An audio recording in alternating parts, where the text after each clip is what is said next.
Hey guys, it's Cameron Fleming with the Fleming team, and we're back with our monthly market housing update for November. We want you to be the most informed buyer or seller in our marketplace here at the Fleming team. So we're going to go over some topics today to help you better understand the real estate market here in Columbia, South Carolina. What we're going to be discussing today, we're going to start out talking about some of the headlines in the news and how to really look at some of these headlines in today's news as far as the housing market. And then we are also going to talk about Columbia, South Carolina in particular, and talk about are we likely to see a housing crash here in the Columbia housing market here soon. I know something that is on a lot of buyers and sellers' minds, and we're going to bring you some of the leading indicators to really kind of look at the market for yourself and kind of decide whether you think there's some sustainability here or if we're likely to see a market crash. And I think the data kind of speaks for itself. So we'll explain kind of the leading indicators and what we're looking at. So guys, I want to start off by really talking about the news and the headlines that you will see in the news, because I think they can be very misleading. As you guys know, politics isn't the only thing that the news uses to kind of bring some fear to people, so they watch, right? It's clickbait. So I want to take a look here. Let's take a look at a slide, and the headline is foreclosures are shooting up. Is it a repeat of early 2000 housing crisis? Well, that is, honestly, if you look at these statistics here, they aren't lying.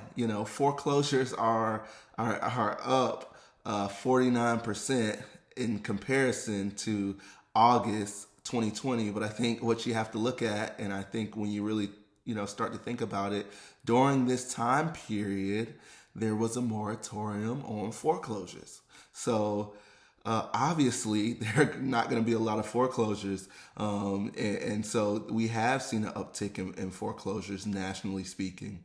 Now, if we look just back one more year, you will see that we're nowhere near close to where foreclosures typically are in kind of a normal market that didn't have a moratorium on foreclosures. So, guys, I really want you to take what you hear from the news with a grain of salt. They have a job to do, and part of that job is to kind of get you worked up and to kind of get you thinking about some of these things. But as you will see, we're just nowhere near close to the amount of foreclosures in a market that honestly is normal, right?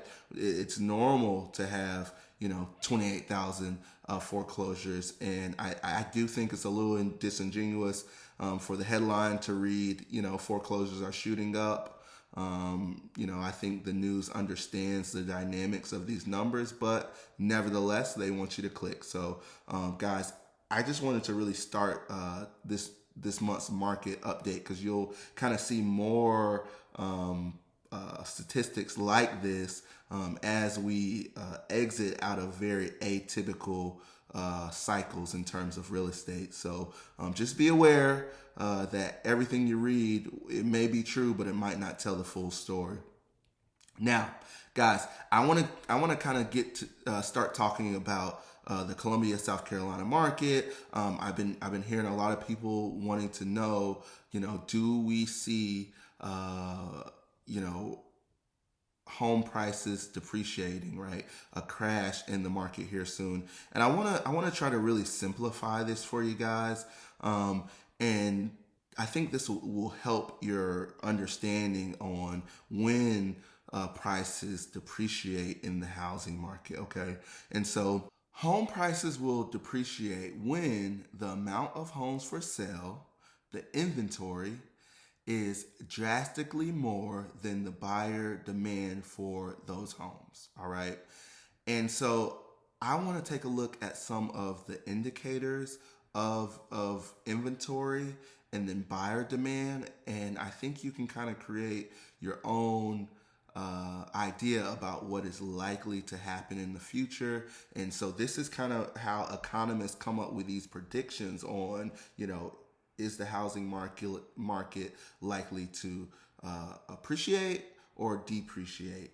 And every single economist predicts the housing market to appreciate. Okay, guys, if you're listening to the news, you might not know that, but every economist predicts that the price of homes is likely to rise nationally.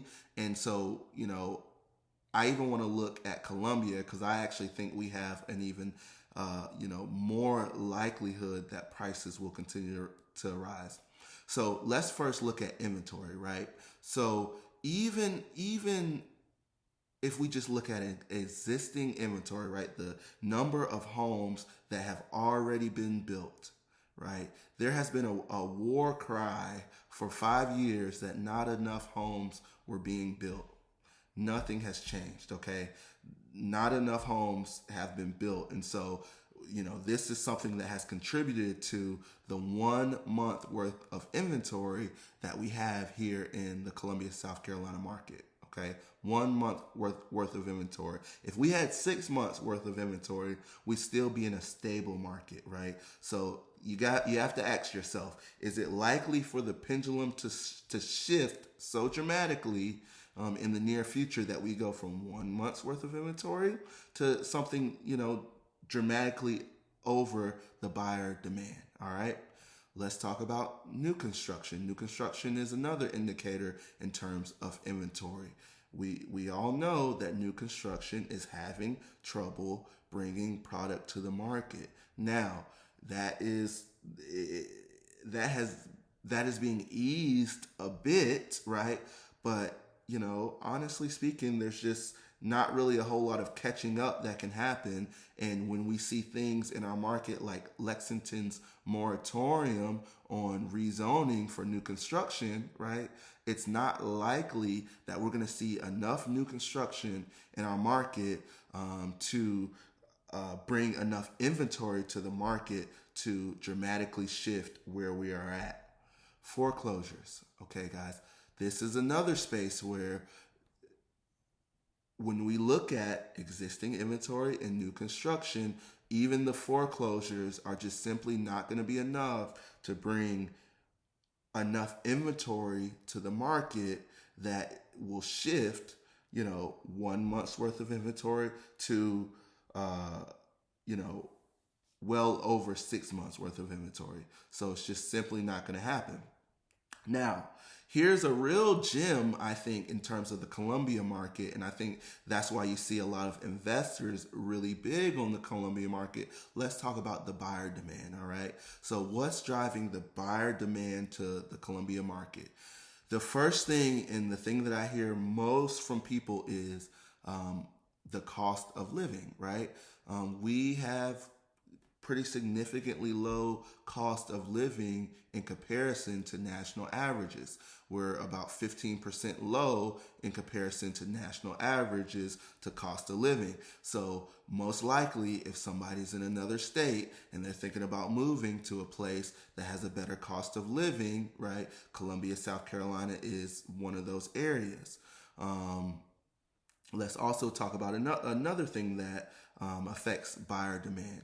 Interest rates, okay? So you'll see from the news, they say, hey, look, interest rates are on the rise or they're expected to rise. Well, in terms of affordability for interest rates, economists predict interest rates are going to land, somewhere around 3.5% next year. If you kind of average what the top economists are predicting, we'll probably see interest rates right around 3.5%.